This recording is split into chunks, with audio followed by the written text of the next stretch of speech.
Hello and a warm welcome to Federal Special Program Capital Beat. Chandrababu Naidu took oath as the Chief Minister of Andhra for the fourth time. It was a grand swearing-in ceremony which was attended by Prime Minister Modi, Amit Shah, Nitin Gadkari, several other BJP ministers, along with, of course, the NDA partners. A lot of film stars also attended this gala event.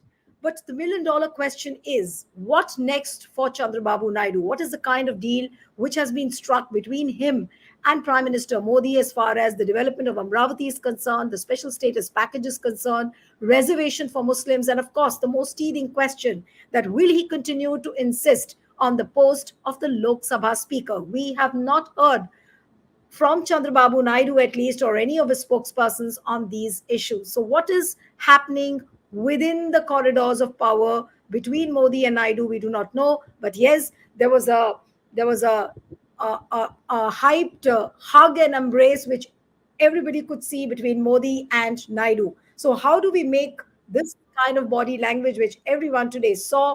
And Naidu almost, it seemed, followed the footsteps of Prime Minister Narendra Modi as far as the ostentation and the fanfare event is concerned. He also talks about a Viksit Andhra, just like Narendra Modi talks about a Viksit Bharat.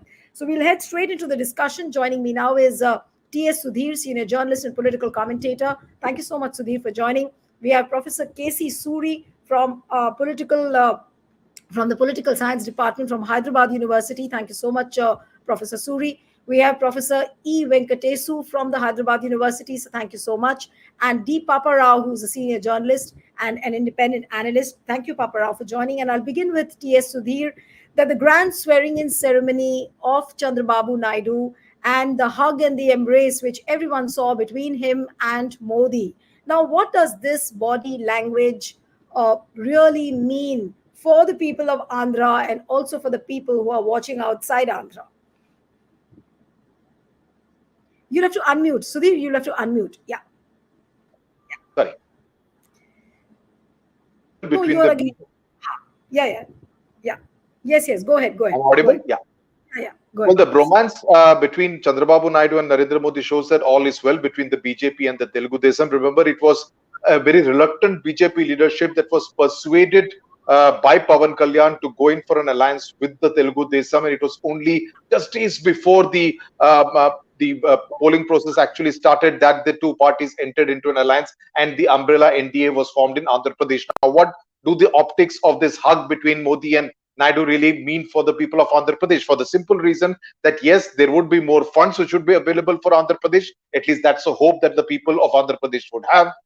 There would be this double engine ki sarkar that would lead to more speedy decisions and more faster project clearance, because Andhra Pradesh for the last 10 years has been devoid of a proper capital. This whole confusion between Amaravati and the three capitals project idea of Jagan Mohan Reddy, the fact that it did not really have the kind of funds that it would have really liked to have. Hyderabad, it had lost out on Hyderabad, it did not have a capital. So in that sense, it did not have a magnet to attract investment into the state. And Jagan Mohan Reddy in the last 5 years had focused much more on the dole-centric governance, more on the welfare agenda than really focusing on creating infrastructure, creating jobs. So whenever I traveled to different parts of Andhra Pradesh in the run-up to these elections, in fact, much before the run-up to the elections, one found that people were talking about, yes, we do get money in our pocket, but that's not enough. We want better roads. We want jobs for our sons and our grandsons. We want more industries to set up base in Andhra Pradesh, which was not happening. And Naidu, with this whole image of being a more development-oriented chief minister, talking about what he had done in Cyberabad region of Hyderabad earlier, was managed to sell the story that Andhra Pradesh right now needs more investment, more development, and just a welfare model will not do. So what Naidu has done is to kind of hide the welfare model of Jagan Mohan Reddy. That stays. So because most of the promises made by Jagan Mohan Reddy are part of the TDP manifesto as well. But added to that is the power of development which he has promised. So the expectations will be huge. And Andhra Pradesh voter has come across in the last two elections as an extremely angry voter, because the way he dumps the two parties is quite decisive. Last time he reduced Telugu Desam to just 23 seats. This time he has reduced the YSRCP to just 11 seats. So it's a very decisive mandate, but that also puts a lot of onerous responsibility on Chandrababu Naidu's shoulders. Just a short point on what you said about the way it was a very well hyped event. Now, I don't particularly agree that it is Naidu who is following in Narendra Modi's footsteps. I would want you to go back to Naidu's early years as chief minister. Remember, he was the one who got in Bill Gates to set up base for Microsoft in Hyderabad. He was the one who got in Bill Clinton into Hyderabad. So Naidu has always been this master of grand events, much before Narendra Modi became chief minister. So both of them, in that sense, are cut of the same cloth. But Naidu has always been known for marketing, for hyping up something like this, which is what helped transform Hyderabad from what I would say was a large town in the 90s into becoming one of the major six metropolis as far as India is concerned. Right. So, but you rightly said that Naidu has always been a master of grand events. Papa Rao, I'll come to you now. If we agree with what Sudhir said, and he has a point when he says that, from the yesteryears also, he's been building up events after events. And now that he does it, and the comparisons are being made with Modi, and now that the two stalwarts will be getting along well, gelling well, that's what everyone is expected, then how do we see the events happening? And Narendra Modi is seen as someone who doesn't like too much of competition when it comes to, the publicity on the stage. There have been instances where he's pushed people out of his camera frame. He's refused to be garlanded, when there is one more person along with him. So, so how is he going to share the stage now with Naidu? That's the question. They both are seen as masters of grand events. So how are the things going to culminate when both of them will share the stage? Yes, Papa Rao, unmute yourself. Yes. There are many things here, and first thing I want to point out, maybe not relevant exactly to what you are asking, but it is at Kesarapalli IT Park. This swearing in ceremony has taken place. Means Chandrababu is on the same path of IT oriented industry and all. IT and software industry, he wants to get in there. That is one of the symbolic things. That is the place he has chosen, maybe nearer to airport also, but that may not be the only reason. And the other thing, when we come to this question of the intimacy or the closeness of Modi and Chandrababu, we have seen how emotional they are. Both of them are really emotional. Particularly Chandrababu is very emotional when hugging Modi. Here I have seen some sort of a lot of bitterness in the past between them. But now this bonhomie, this closeness, this intimacy, maybe because of the insecurities both of have one Chandrababu has endured over the 5 years, and Modi is enduring now. That brought them together, and more so, maybe I can use the comparison or not, but it looks like for me, it is Stockholm syndrome. We call Stockholm syndrome. When somebody is taken as a captive, somebody has taken somebody else as a captive. After some time with the captive tends to develop some sort of positive outlook towards the kidnapper or the captor. So this is the sort of, last time also I'm reminding you of Rakshasa Vivaha between the TDP and the BJP.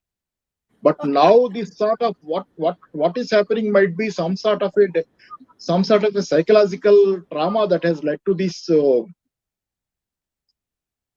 closeness with Modi. Maybe some of the we don't know what human beings were all frail in some matters. Another thing I want to say, maybe this will This be the psychological trauma, Papa Rao, is mainly because of the political compulsions. Modi knows that he cannot no, survive without. not exactly, not exactly. That is what I'm going to say. Not Yes. exactly. That is what I'm going to say. Because there is an option always for Chandrababu, that is UPA, and many people are suggesting why not look at UPA for the special status and other things.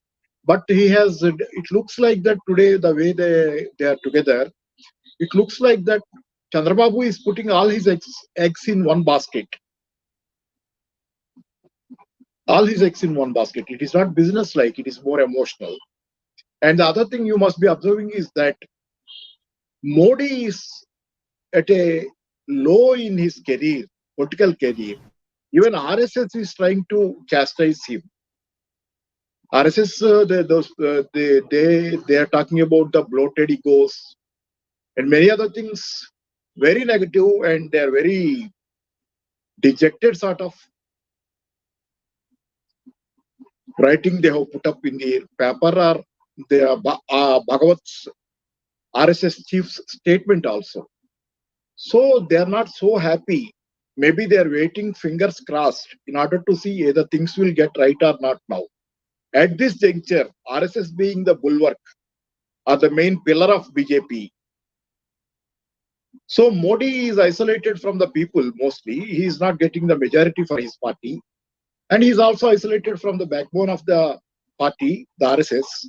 He is such an insecure position, and there are many compulsions to him to go along. One is his psychological makeup. Modi generally is not having any habit of yielding to anybody or being second to the other. Now this is the role he has to play. Being insecure, being isolated, many things are there. So in such a situation, you are going and hanging up to Modi. This looks, you are not calculating or whatever it might be. Maybe emotional things are there, but then definitely you have one. But that emotion, where you have to express, it is with your people. They brought you to power. They brought you to power. You have to show you have to show that paying back or the loyalty to two people more than to Modi or whatever it might be, whoever it might be. So if you started bargaining regarding this special status in particular, Visakha steel plant privatization in the second thing, there are no, I don't say the swearing in ceremony is the right occasion to do that.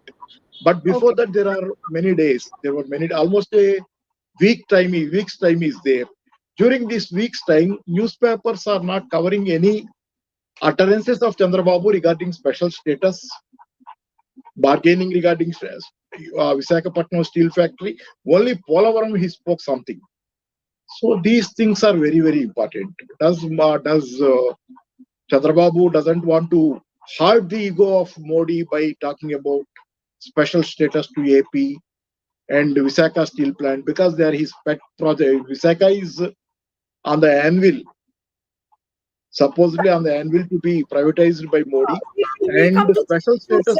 Yeah, Yes, Paparo, we'll come to those issues a little later. I want to come to Venkatesh now. Okay, to Venkatesh, what you really find very, very outstanding about Naidu's today's oath taking for the fourth time? Do you think that is it any different from the earlier times when he has sworn in as chief minister? yeah, What Yeah, definitely. He is yeah, trying to first, make a difference. No, no, no. The yeah, land, Let me come to yeah, Venkatesh. Let me come to Venkatesh. Paparo, just hold on. Yeah. Yes, yeah. Officer. From today's grand ceremony, what I understood is that there are at least two important implications. One is that Chandrababu Naidu wanted to show to the people of Andhra Pradesh that I have been maintaining cordial relationship with the union government. It is because of the Telugu party has emerged as a significant player in terms of formation of the coalition government at the national level, and he wanted to build the confidence that he is going to get a lot of financial support and the other basic requirements to fulfill the aspirations of the people of Andhra Pradesh as well as the pending problems since at least for the 5 years in specific, at least 10 years for the 10 years. Second is that the purpose of inviting the huge gathering from all over the state in 11 acres of land is that he is also committing himself that he is going to accommodate from the policy point of view and developmental initiative point of view all the people rather than this concentrated highly centralized model of the development, because Chandrababu Naidu is known for highly concentrated and centralized model of the development. He is one of the important significant player in creating Hyderabad as the Kamadevu Kalpavrukshamu through his centralized model of the development. And from 2014 to 19 onwards, he projected Amaravati as the world class capital in about 34,000 acres of the land. And Amaravati is the whole and soul project of Chandrababu Naidu during that period.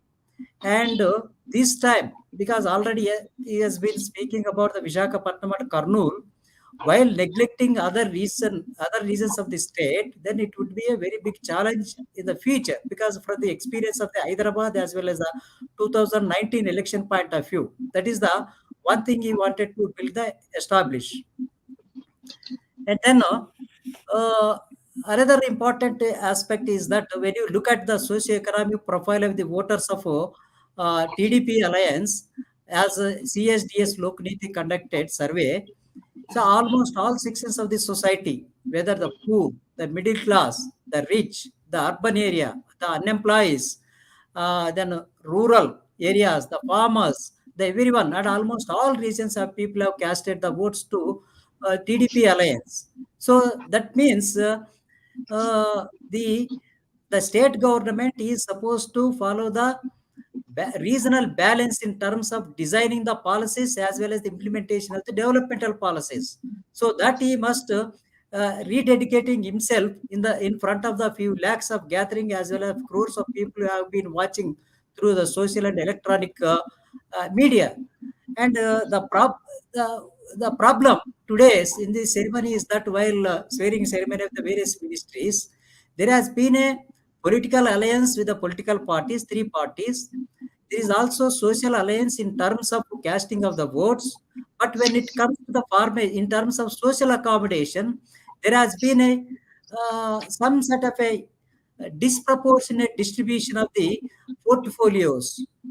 Lesser population has got more portfolios, and the largest chunk of the people who have supported the Teludeshan party has got very minimal or notional representation in the cabinet, and probably that may be going to continue even distribution of the plum Right. cake portfolios. That is the one, and even probably that is also going to, because of only two or three social groups are going to be the maximum beneficiaries of the distribution of all these nominated positions, and all whatever the positions that is are going to be vacated by the positions which are being occupied by the, during YSRCP regime.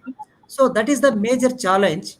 And of course, as people have been projecting that capital, yes, capital is not a new issue for Andhra Pradesh. Since 1950s, it has been persisting. See, in 1953, when there was a controversy between Neelam Sanjeev Reddy and NG Ranga to make Vijayawada Amaravati capital, that was not happened because the Congress dominate shifted to Kurnool, and within less than 3 years from Kurnool to Hyderabad, and again because of the concentrated model of the development, then it has people have otherwise sent back to Amaravati, and again from Amaravati to three capital has become again legal and political contested issue. And as of today, in the Indian Union, the only one state that is not having the consistent capital is the Andhra Pradesh. And so we whether so now the basic challenge is that whether Chandrababu Naidu is going to build this highly concentrated centralized capital in 35,000 acres of the land and concentrate all the institutions at one place like Hyderabad, because Sri Krishna committee has said that 245 central and state government institutions have been established in Hyderabad alone itself. So Right. is it Amaravati is going to be a replica for that, or is it going to be a decentralized model of the as No, no, you're Sivaram right. Krishnan has Yeah, recommended it to only but 1,000 acres of can the land? Is the yeah, basic challenge. yeah, Professor Venkateshu, you rightly pointed out, but can Chandrababu Naidu settle this question on a capital which becomes a permanent thing? We do not know yet. But apart from the capital, I'll come to you, Professor K.C. Suri, that there are several other issues. You know, there is a word in Delhi that TDP has been insisting on the post of a Lok Sabha speaker. Now, the new session of parliament is going to begin on 24th of June, which is not just few days left. Today is already 12th of June. So it's just like less than 10 days now, or a little 12 days. And so, how do you see this issue coming up in the days to come? At least that strain, that tension wasn't visible today on the stage. And it seemed that all is well within TDP and BJP. Then there is an issue of special status. How much of fund would Modi really agree to?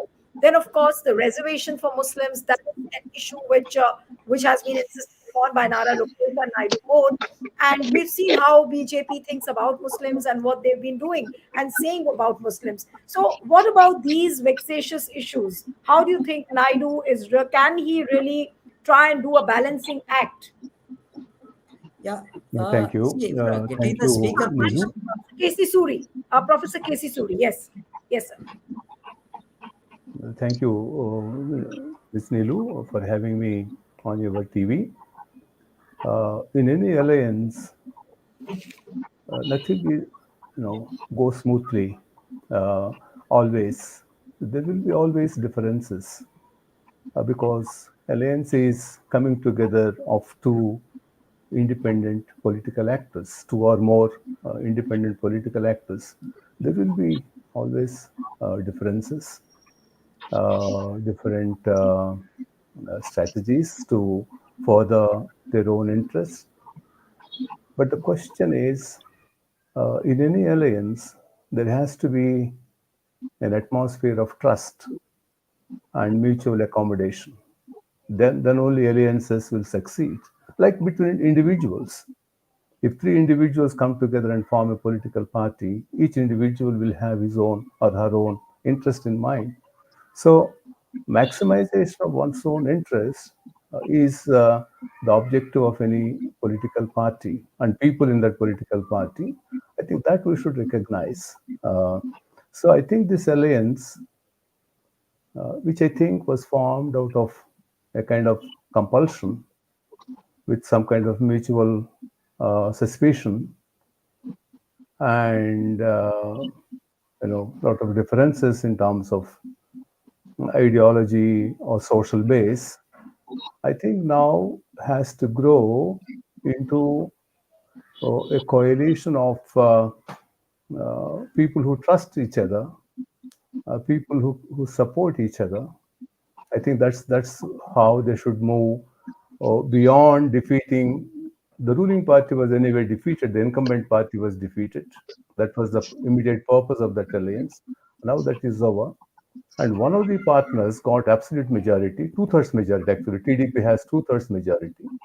So it is a situation where TDP has two-thirds majority, but has taken BJP and Janasena people into the ministry, and also having good terms with the BJP at the national level now. I think that's what is required. So my sense is that this alliance, which began as uh, a kind of alliance, as I think uh, Paparav or Sudhir Garu said, that it is out of reluctance, with mutual suspicion, and out of compulsion, out of one-upmanship. One wanted to upstage the other. But now I think it has to now the immediate objective of dislocating uh, the incumbent party is over. Now they should move beyond that, and then they should make it an alliance of strength, trust, and mutual support. I think that's what at least from today's swearing-in ceremony, that's what it appears, that there will be considerable, I don't know whether that would be adequate, financial support and administrative support to the state government from the center, because Andhra Pradesh is in the dire need of strong central support. It is one of the poor states in India now. The 50, 60 years of staying together actually made Andhra a poorer nation, a poorer society, a poorer economy. I think that is in crisis now, and it requires considerable support from the center to rebuild itself. It is a new state actually. You It made an lost its important point. You made and an and important that's what appeared to me in the swearing-in ceremony today, that such a friendship, such an alliance, there is a potential for this alliance to become a political alliance with mutual trust and confidence. No, I was coming to trust is the cornerstone, and I'll come to Sudhir now. That the Chandrababu Naidu is a very scrutinized politician. He knows that what is the kind of risk he's landed himself if he enters into an alliance with a party like BJP. Now, everybody knows what happened with Shiv Sena in Maharashtra. Everybody knows what happened with Nitish Kumar. And so, seeing all this, the kind of political hunting ground the two states were being made. Now, what are the risks really which Naidu faces? That will he not worry? Trust and all is fine to play out that optics is okay. But then will Naidu not continue to remain in a constant distrust of BJP as well? Because he would be worrying that what if his party is split? What if his MPs are poached? And of course, the hard fact is that BJP would want to increase its numbers anyhow because they've just got 240. So will the BJP not play this backroom game? And it can do so. No, Nilu, I don't agree at all. We are seeing Chandrababu Naidu from the prism of 1995 when he dethroned his father-in-law N.T. Ramarao in Andhra Pradesh. We are seeing Naidu from the prism of 2002, 2003 when he objected to Narendra Modi continuing as Gujarat Chief Minister after the riots in Gujarat because he was afraid, he was apprehensive that would affect his chances in Andhra Pradesh in 2004. We are seeing Chandrababu Naidu also from the prism of 2018 when he walked out of the NDA over the issue of the special status category to Andhra Pradesh, and he repented for that hasty decision. We are also seeing the BJP from the prism of what happened in Maharashtra or what happens in Bihar, because for the simple reason that the BJP in Andhra Pradesh is not a patch on the BJP in Maharashtra or Bihar. In both those states, the BJP is a powerful political entity. In Andhra Pradesh, it was less than a 1% party in 2019. And this time, thanks to the alliance, it has increased its vote share to little over 2%, still in single digits. So if anyone in his right senses is to believe that I can split from the TDP and tomorrow I will contest on a BJP ticket in Andhra Pradesh, take it in writing from me, he or she will not be able to get elected again from that particular constituency. That will not happen. This is a relationship, it's a symbiotic relationship, it's a relationship of mutual convenience. At this point in time, both the Telugu Desam and the BJP need each other. The BJP at the center is like a family which has a subsidized water connection, but suddenly you find that the water supply is less, so it needs to buy a tanker from outside. The tanker is the Telugu Desam. You need to pay money to the tanker person in order to supply water on a daily basis. So the TDP will do that in order to support the center, BJP at the center. In return, it would want financial goodies because because Chandrababu Naidu is at this point in time focused on his legacy. This is his fourth innings as chief minister. He would want to leave behind a legacy where he's remembered as a person focused on development plus welfare, and he would want to ensure that some of the pet projects, be it Polavaram irrigation project, be it Amaravati, be it getting more industries into Andhra Pradesh, things which he can pretty much do. At least that's what he had shown in his first innings when he was chief minister of United Andhra Pradesh between 95 and 2004. So those are going to be the focus areas. The important and a very interesting thing that he has done is that out of the 25 ministers that he has inducted, 9 of them are debutant ministers, which means he does not want people to have a sense of deja vu if he inducted the same ministers who have been seen as his colleagues in the past. So he has inducted fresh blood in order to give it a sense of newness.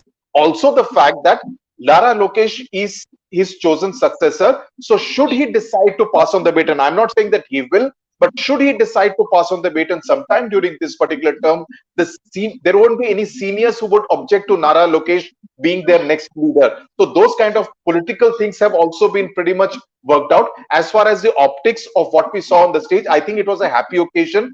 Narendra Modi also wanting to convey that this particular state is another state where the BJP is in power, though sharing power with an ally.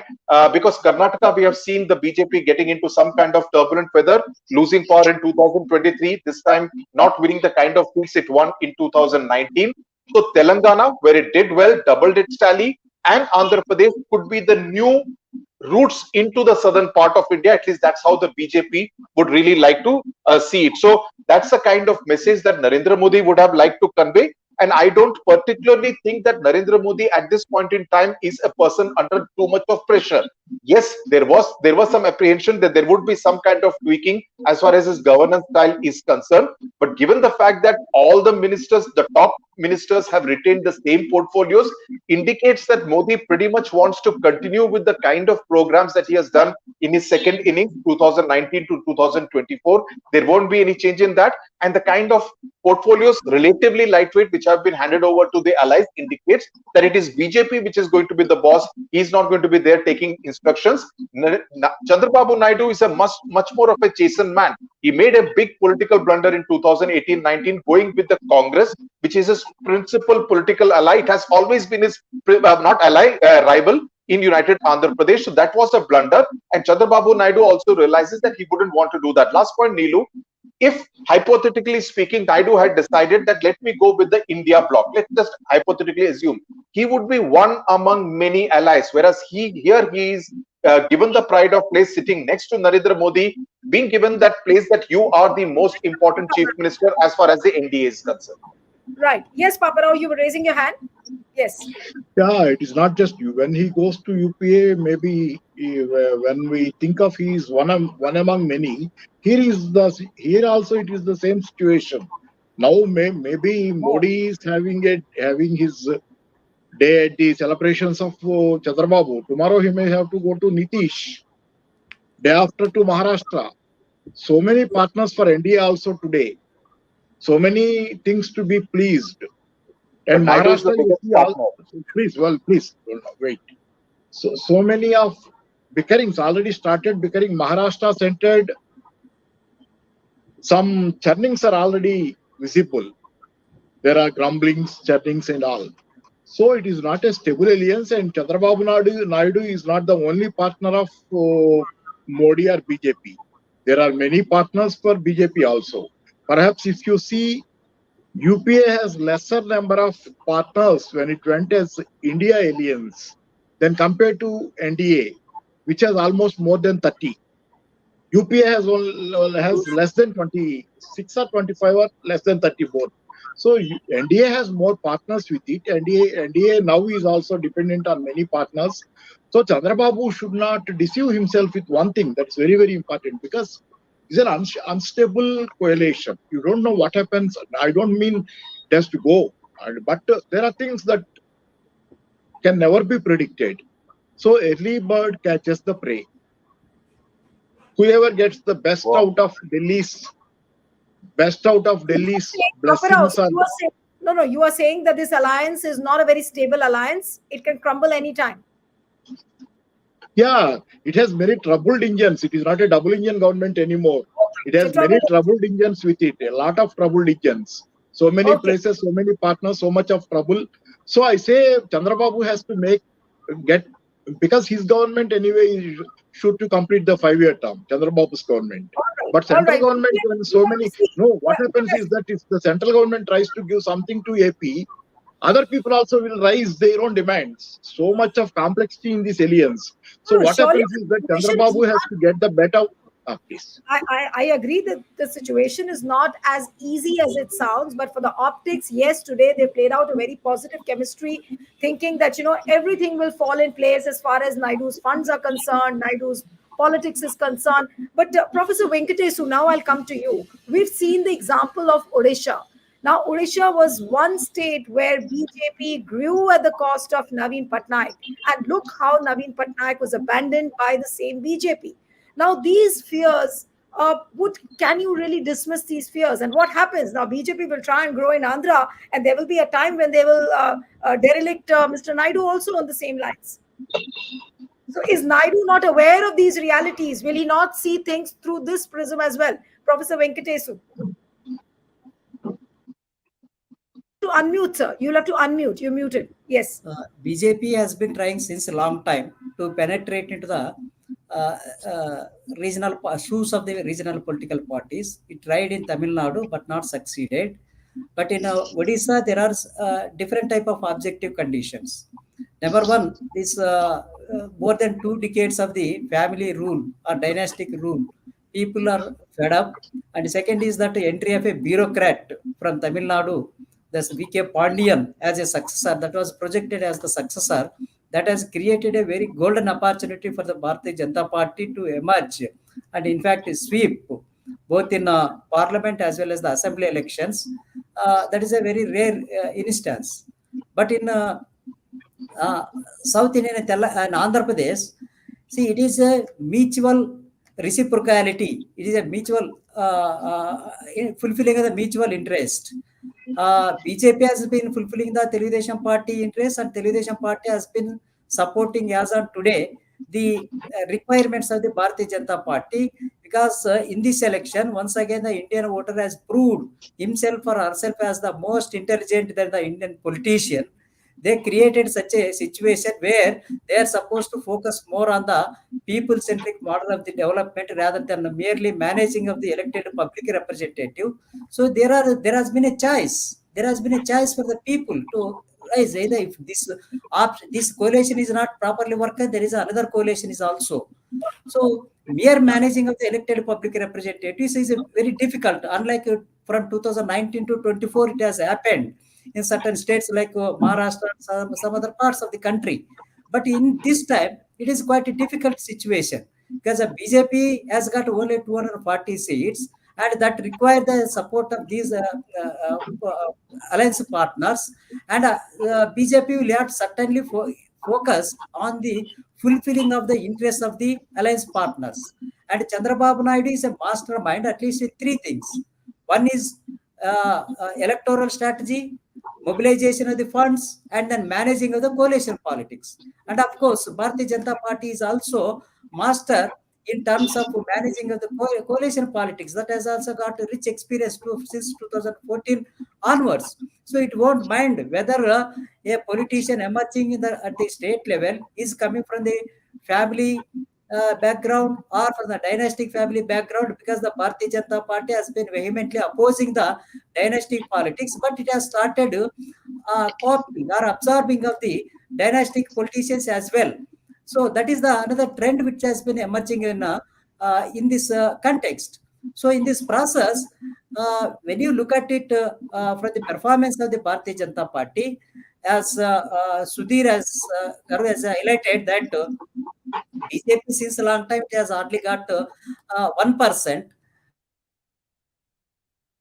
Coming together of the three political parties, that has fetched a advantage for all these political parties. All right. And then there is no space for the India alliance for penetration of the India alliance in the AP politics. In fact, there is no opposition party in AP politics. Probably in the near future, civil society itself is supposed to emerge as an opposition political party in case of these three people in alliance with the Indian government are going to grab all the resources, whatever the positions, and concentration of the power, and then distribution of the resources. If they are not opening for all the people, probably there is no alternative. In fact, in Andhra Pradesh, that is why Telugudesam Party is more powerful than another party. So there is no opposition political party. So in this state of condition, now the civil society will have to emerge itself as an alternative opposition political party, whether it is to make a sense or pressurize the Bharatiya Janata Party at the national level or at the state level, the Telugudesam Party, for the social distribution, for the development with the social welfare. Because the people of Andhra Pradesh have understood that mere DPT itself is not a welfare. Welfare has got something different meaning. Welfare on the name of the DBT, it is not converting politics into business. Because of a politician has got a land, they want to sell it. The politician has got a liquor, they want to sell it. The politician has got a sand, they want to sell it.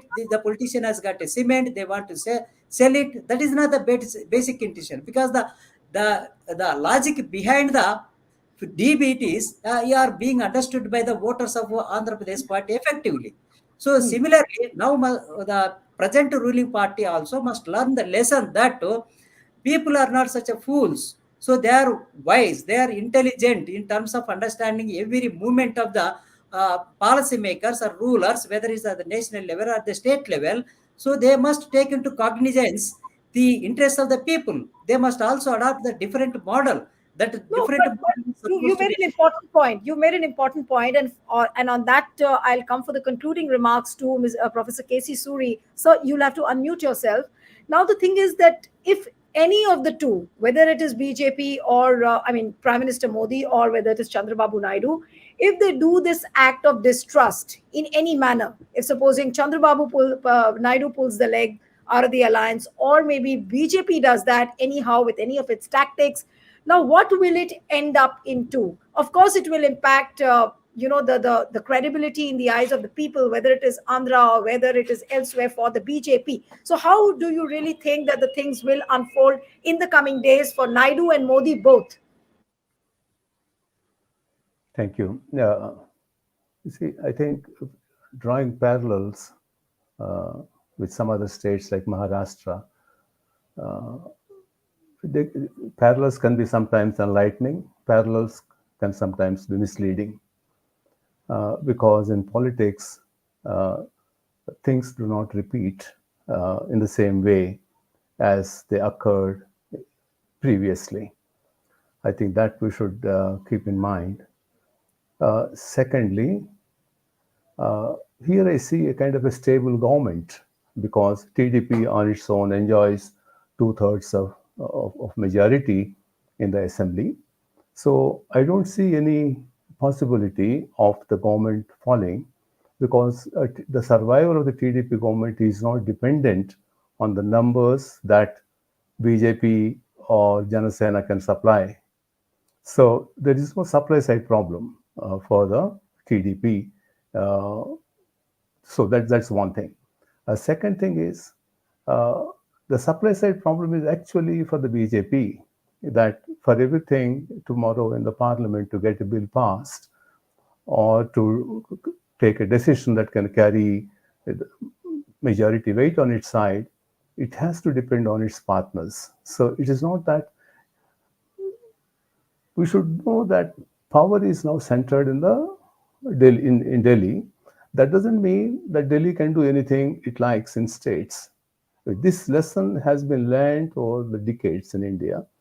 And today, in the given situation, that BJP is more dependent for its survival on the TDP than vice versa, whereas TDP is more dependent on the BJP for all financial and administrative support for its prosperity. I think these two things both the parties would be aware of. A third point I would like to mention, Ms. Nilu, is this that today either the BJP or the TDP would not try to eat into each other. I don't think that is the aim of each other at this point of time. As Sudhir Garu was saying, that BJP vote strength is 2.83 in assembly, and in parliament they got about 11% vote. But that 11% vote because they contested 6 seats. So the real strength is about maybe about 2% now, or 2 or 3%. So from that point, to threaten a government that has about 40% vote, I think that is too much, asking.